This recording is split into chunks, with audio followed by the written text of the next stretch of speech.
1945, they create the Bretton Woods Agreement.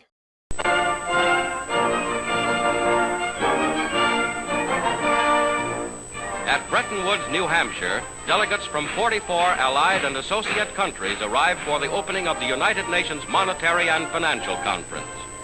Invited by President Roosevelt to the first major world financial meeting since the London Conference of 1933, they will work in the seclusion of this White Mountains resort.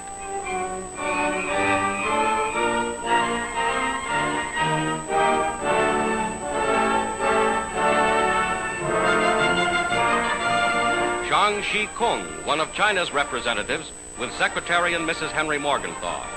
United States Treasury Secretary Morgenthau heads the American delegation. On the opening day, in his role of acting conference president, he addresses the meeting. To be discussed are plans for the stabilization of world currencies. All agreements must be ratified by the governing bodies of the nations involved before becoming effective.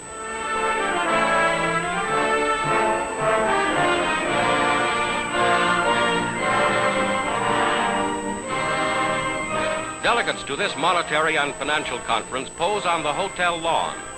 These meetings are designed to promote trade in the post-war world and to create a foundation for lasting peace.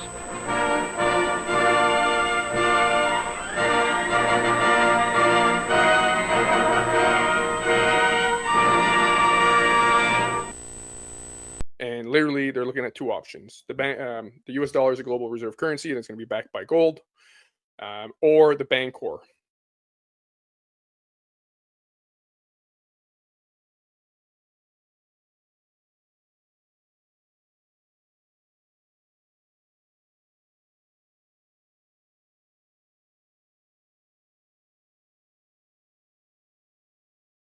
The Bancor was proposed as a neutral currency that the IMF would manage. And it wouldn't be a sovereign currency, which is not tied to any nation. It would be, the IMF managing it. And they went with the US dollar. They chose the US dollar, the first option. There was an economist by the last name of Triffins at the time that said this is not going to work long term, because if you have a sovereign currency that's supposed to supply the whole world with their currency, it's going to create what we call the Triffins dilemma. They're going to have to run trade deficits.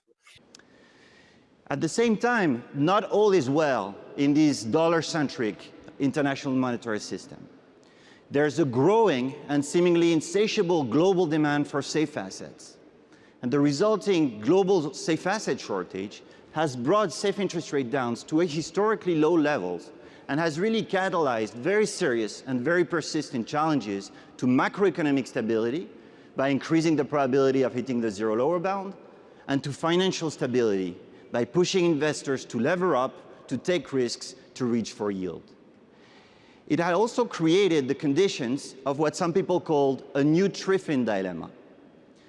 So the only way over the long run for the US to accommodate this growing global demand for safe assets is to stretch its fiscal and financial capacity, to strain the trust that investors confer on the dollar, and to risk creating instability and crisis. Nevertheless, they went with the US dollar. They kept going that way.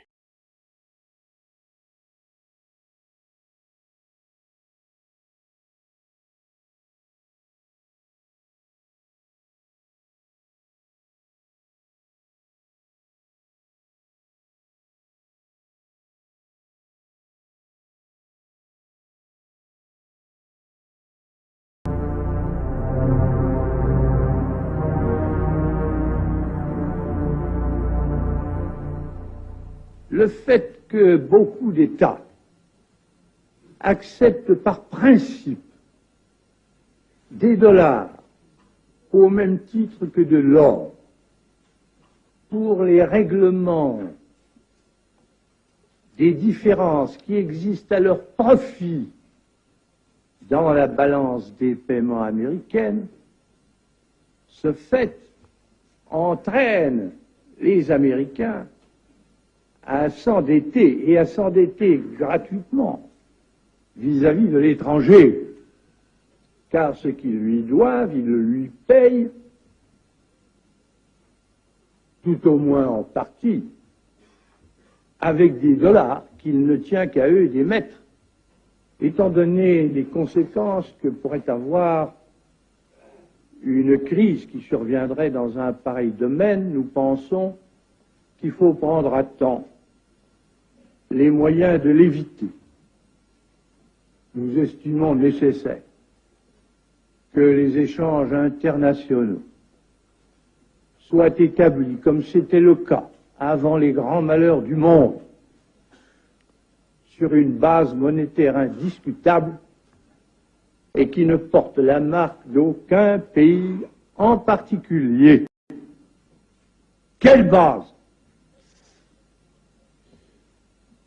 En vérité, on ne voit pas qu'il puisse y avoir réellement de critères, d'étalons autres que l'or.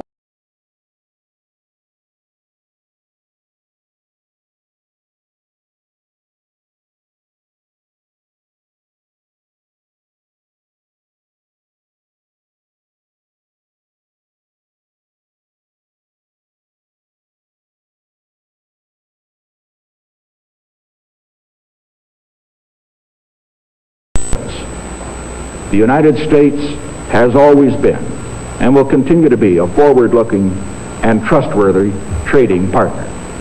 In full cooperation with the International Monetary Fund and those who trade with us, we will press for the necessary reforms to set up an urgently needed new international monetary system.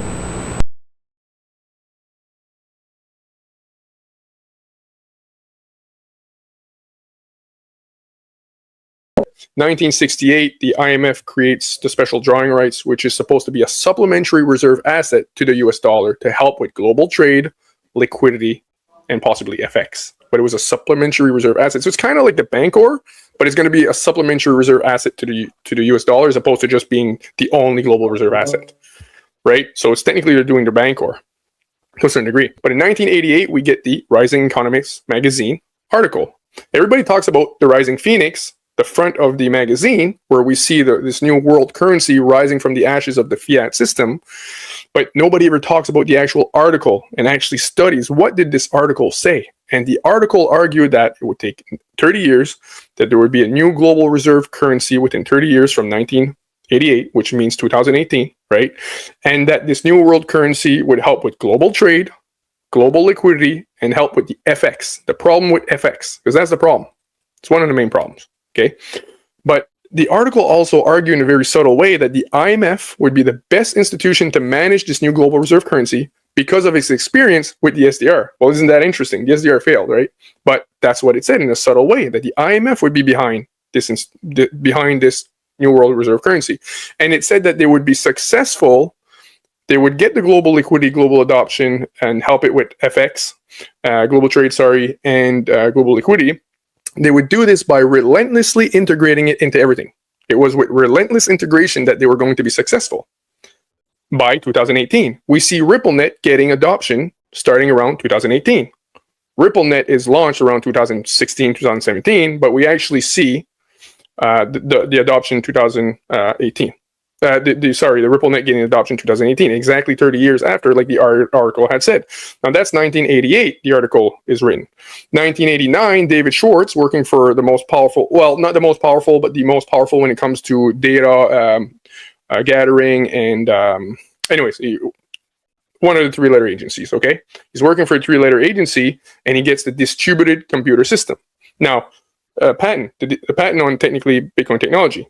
A year after the article was written that they had now new technology. So fast forward to an interview where Miguel Villas is being interviewed by, I think it's Thinking Crypto, so shout out to him for that one. And he asked Miguel Villas, used to be at CMA Group, who was now at Ripple at the time, and he asked him, like, what are you guys planning to do with the escrow? And listen carefully, this is very interesting. Like, how do you intend to distribute the rest of the XRP then? Yeah, no, that's a good question, Mahir. And I don't necessarily know that we'll ever distribute all of it.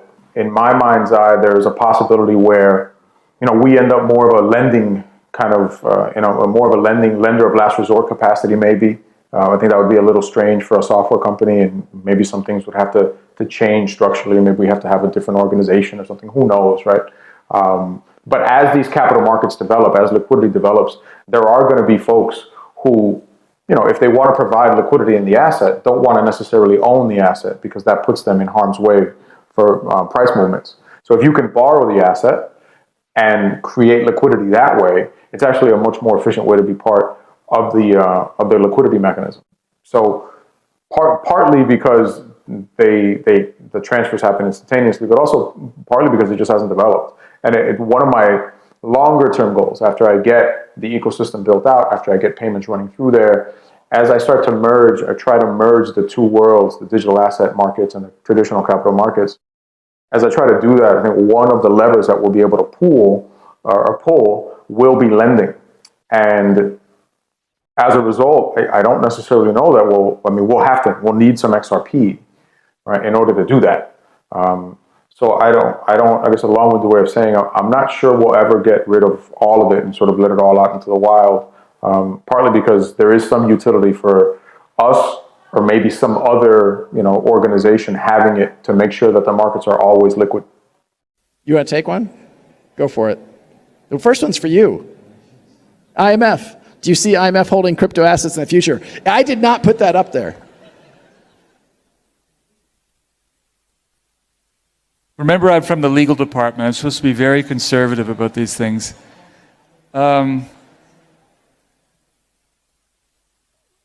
I don't want to go into great details about Maybe the I IMF. should take what the IMF is going to do. I think we stunned Ross into silence with that one. For that to happen, okay, under the current legal framework, some country would have to use a crypto asset as its currency. So he said, Miguel Villa says, well, to me, I don't think we'll ever sell all our XRP. To me, I kind of see us like a lender of last resort, maybe. I know that sounds weird for a private company to say that or to be that, Partly because there is some utility for us or maybe some other, organization having it to make sure that the markets are always liquid. A lender of last resort, so maybe something would have to change structurally. I'm kind of paraphrasing a bit there.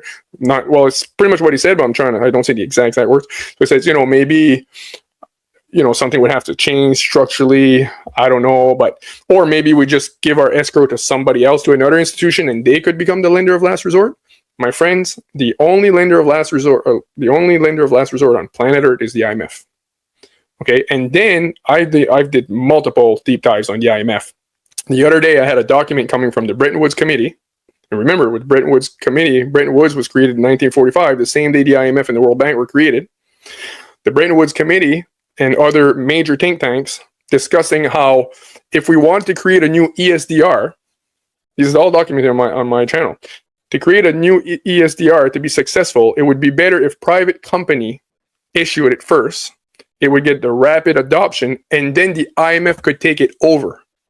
Perhaps more radically, we can imagine a new expanded role for the IMF by adapting and modernizing some old ideas of what's called the Keynes plan and the Triffin plan.